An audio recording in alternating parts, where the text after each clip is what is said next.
Yeah, this is a great journey. I have just had such an amazing time with creating this book and creating this work.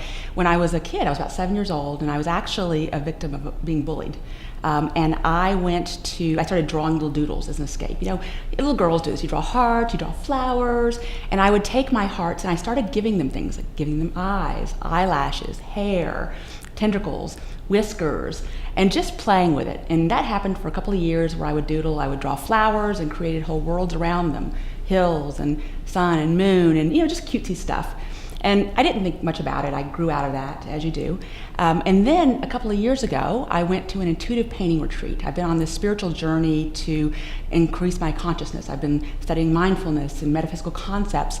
And so I went to this couple days retreat, and I got up in front of this 4-foot poster board, and the first thing that demanded to be drawn was Cosmic Kitty. She didn't have a name then. I had no idea who she was, but it was my doodle. My doodle said, I need to be in full color, draw me now, in paint, so big acrylic paint.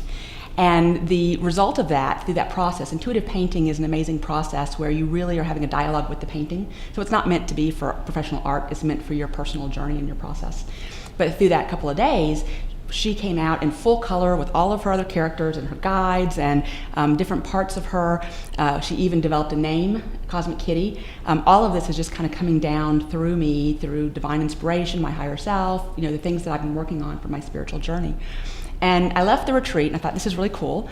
But all of a sudden, when I do meditations and when I do different things, parts of her story would come through. So I would just get pieces and parts of the fact that she was meant to be a voice piece to help teach some of these things that I was becoming very, very passionate about, like mindfulness and meditation and metaphysics.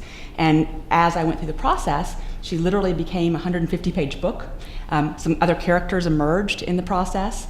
And all of a sudden, she's a published work that's just taking off. So one of the things that I think people should be very aware of, or that writers should remember, is that a lot of the things that happen to us in our childhood, when we come into this world, we're very fresh. We just have new ideas. We haven't bought into society. We haven't had people tell us no. A lot of things that happen in your childhood often become your purpose in your 40s and 50s. So as you transition, you find that you go back to those things. If you liked to play teacher in school, a lot of people, they find their calling being a teacher. If you liked to draw and then you got rid of it because, people said, don't be an artist, that doesn't make any money, or whatever people told you about, or a writer, if you like to write.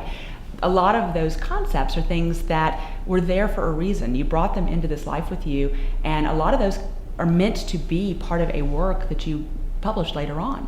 So I found with Cosmic Kitty that the doodles that I was making when I was a kid, even though I forgot about them all during my teens and my 20s and even most of my 30s, and didn't even have a thought about it again until my 40s, I was drawing her when I was 7 years old because part of me knew she was meant to be a book in my 40s and that she was going to come back.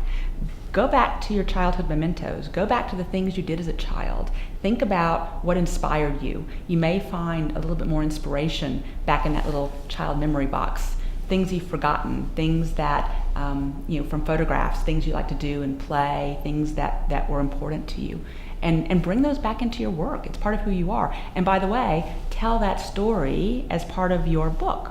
I've got a couple of blogs that have just come out, and I'm blogging about my journey as an author, and I actually put a picture of me at 4 years old and Mickey Mouse ears in my blog, and the publicity team and people love it. They're like, we see you, we can now connect with you. It goes back to that connection that you want to make with your reader. They want to know you personally. So go back to those childhood memories. They may have a message for you.